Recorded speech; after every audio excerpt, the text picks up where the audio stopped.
Well, just what is the business thinking about the result? Well, joining me live from Sydney is the President of the Business Council of Australia, Graham Bradley. Well, Graham Bradley, is this the worst possible outcome for business? Well, we don't know quite what the outcome's going to be, Alan, but there's no reason why we couldn't have a successful period ahead with a minority government. There are precedents both in the Australian states and overseas for very successful minority governments to lead countries through continued reform. So I don't think it necessarily means we'll be in for a period of paralysis when it comes to the important reforms we need. In fact, Tim Toohey of Goldman Sachs was just saying that business might appreciate slow, drawn-out policies, in fact, and more debate. Do you think that, in fact, is possible?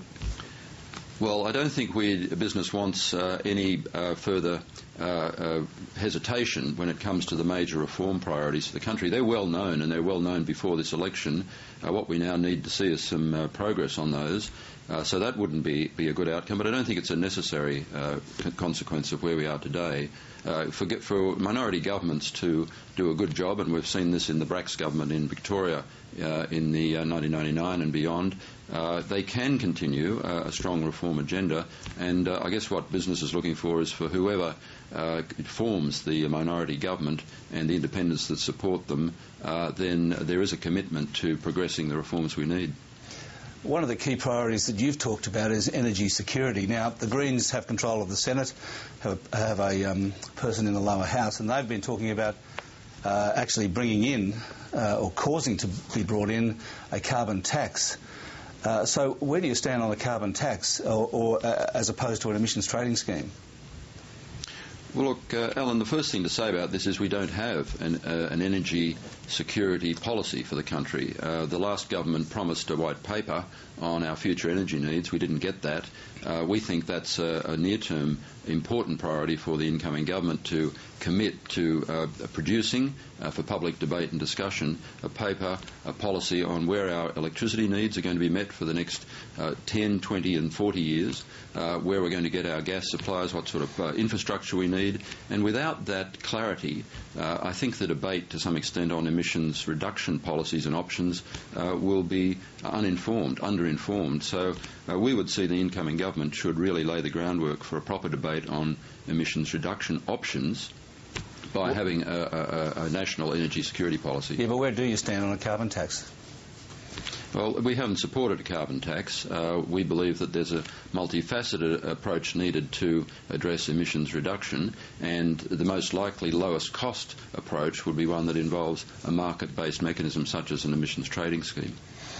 And the other big issue has been the national broadband network. Now, you've talked about infrastructure, but I haven't been able to see where you stand on the NBN, whether you think it's a good idea or a bad idea. Obviously, it's been an election campaign issue with both major parties on opposing sides there. Where do you stand on that?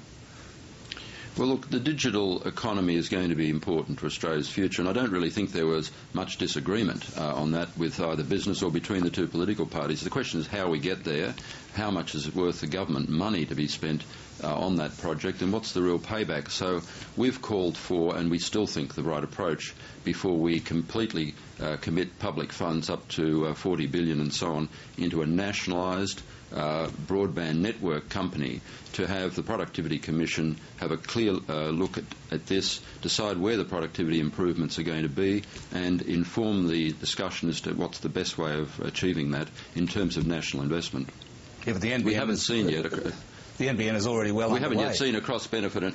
Well, we haven't yet seen the cost-benefit analysis of this project that's well underway, and there are elements of it which are supported by both parties in terms of the infrastructure backbone. But the question still is whether this is the highest priority use of a large proportion of the money the federal government will have to spend on infrastructure over the next 8 years. We don't yet have a nationally prioritised list of major infrastructure needs for the country. That's something that we expected to get from the Rudd government, but it was diverted into short-term shovel-ready projects. What we need now is a proper stock take of what the nation needs. Yes, and the infrastructure part of your priorities that you've been talking about seems to have almost been given up by the political parties, because they've been talking about sustainable population almost instead of infrastructure. Is that how you see it? Yes, I think the whole population debate has been a pretty shallow one. Most people who think about it see that it's really been driven by a lack of infrastructure investment. We've got a backlog of infrastructure investment, and that's what's needed now. The government needs, as a high priority, to come up with a program as to how we're going to achieve that infrastructure prioritisation that I spoke of, and how to encourage private sector investment in the needed infrastructure. And until we get that plan, we're clearly not going to have the sensible debate we need on sustainable population. And the other one is the Coalition's policy for a levy on big business. Now, for a parental leave plan, all of your members are likely to pay that. What do you think of it? Well, it's one of a number of policies that have been put forward by both sides in this election that go to increasing taxation, and of course the mining tax is another one you mentioned. What we need in Australia right now is a proper and broad-based discussion of longer-term tax reform policy. We have the Henry tax review not properly debated or discussed. There was no time after its release for that to be done.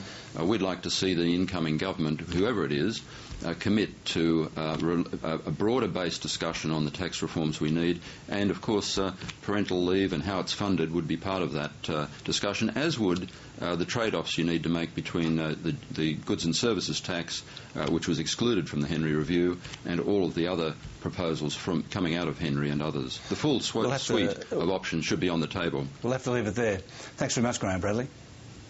Thanks, Alan.